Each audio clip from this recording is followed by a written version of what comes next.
Di ba? Yun. Yung behavioral na yung jealousy. Pre. Kakalin mo yung gamit. Yung iba yung ginagawa Smell ba? siya, yung sa sobrang ang dami nilang naiisip, yung so bigla silang darating kung nasa yung boyfriend nila. Pili nga, pre. Okay, kasi kunyari yung jowa niya, kasi nasa yung jowa, nasa party, yung bigla kang darating doon.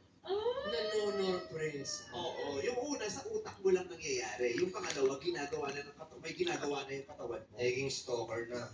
Oo, yung gano'n. So, siya, pag nag-aaway kayong dalawa, paano ka? Paano kayong dalawa? Bumakaan? Magbumaka ka ba? Opo, na-adapt ko po sa kanya yun eh. Before ako lagi nagpapakalma sa kanya hanggang sa away-away-away, na-adapt ko na yung pagiging masigaw niya. Sigawan po kami.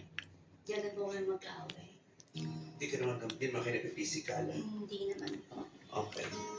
So, yun na yung huling meet siya. Yung anniversary nyo, tapos may babae pa rin siya. Tama na yun. Opo, tama na po yun.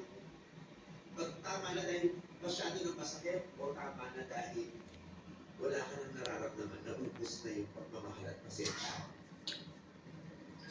Ano po, naubos na po. Parang nung second, nung nakita ko na confirm